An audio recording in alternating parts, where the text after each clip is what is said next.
Very, very pretty. The sounds of Metallica, I'm sure. We're back with Matt Eddy. I'll explain that in a minute. An 18-year-old from Lynn, Massachusetts, who is off to Vienna in the morning, a few days there, a whole week, I think, to take part in activities commemorating the end of Nazi rule 50 years ago in Austria, invited by the government there to participate in this celebration along with 49 other physically challenged people, as we explained in our first segment, because the physically challenged were the first to be the targets of that terrible time. When we left, we were talking about your dad, and I asked you about writing poetry early on, and you do write poetry. Can you read something for us? Yeah. Okay. It's a poem I call Hero, and it goes like this. There is one person in life that means something to you. Some look up to sports players, actors, and many more people. I look up to writers that pull you into their stories with their words, so that you never want to put it down. Everyone needs a hero, because a hero gives you an idea of something that you would like to do when you grow up. I believe that a hero is an important person. Do you believe that? And that's how it goes. It's very interesting because a lot of the research that's coming out right now over the 4th of July, you know, they do a lot of these focus groups. They ask people various questions. They talk about heroes. And one of the real tragedies is that the kids don't seem to have heroes. Could you understand that, why kids don't have heroes? Why don't they? Why don't they anymore? Yeah. I don't know, it's just the way, like, the media has gone after people and stuff, and then they, like, go after every bad thing about them, and they don't talk about the good stuff. Yeah, then all the kids are, like, seeing all the bad things about these famous people, and then they just don't. Yeah. Yeah. Well, who are your heroes? Your writer friends are your heroes? Your writer, I guess they're friends. If you read their works, they're your friends. Your writers, yeah. authors. One author I liked a lot was Stephen King. He's got some good stuff. Yeah, well, you're into that kind of stuff. I know, fantasy. Tell me about your book, because I know you're writing. Yeah, the book's called The Will of the Sacred Stones. I started writing it a couple of years ago. It's like a fantasy type thing about this, like, in the ancient times of this world I made up. Uh-huh. There was like this stone that the 3 gods made, and it had all the magical power, and then this one powerful wizard wanted to steal it, and the thing blew up and it went to other parts of the world, and now in modern times in the world, the people are going to find the other pieces of it to save the world. And that's the plot of your story? Yeah. Don't give the rest of it away, because somebody may be watching. You keep that right in there. It sounds terrific. And I see, look, I love this. Wherever you go, you got a book. So you're reading the Tolkien books? Yeah. That's great. Unfinished Tales. Boy, my son's into this, too. Yeah. So you're into the fantasy things and the adventure things and the wizards. Yeah.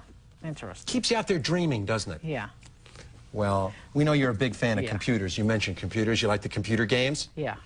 And fantasy games, that kind of thing? Mm-hmm.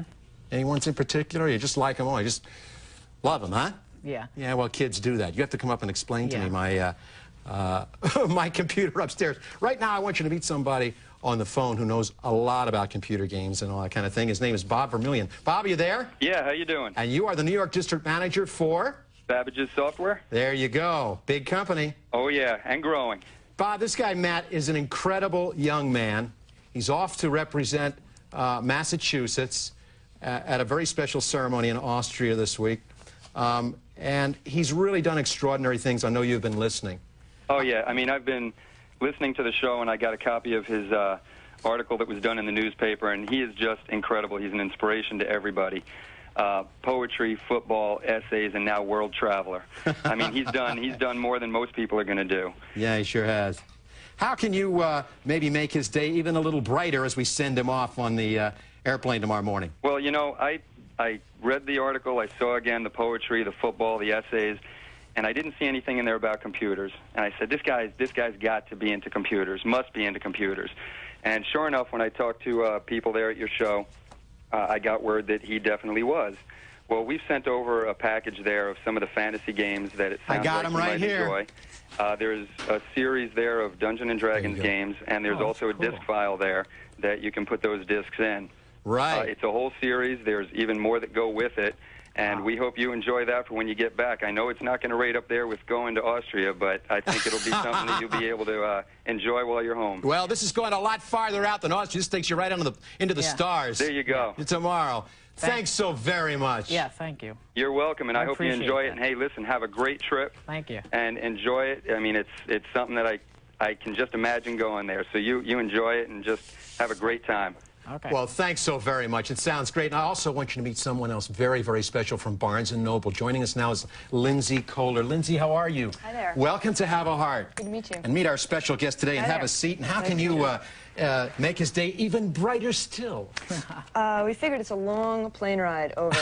So just so you don't get bored, a little European action, Let's Go Europe, budget guide. Ooh, that's a big one. And then a little more fun, Vienna, in all kinds of good travel stuff if they give you any free time.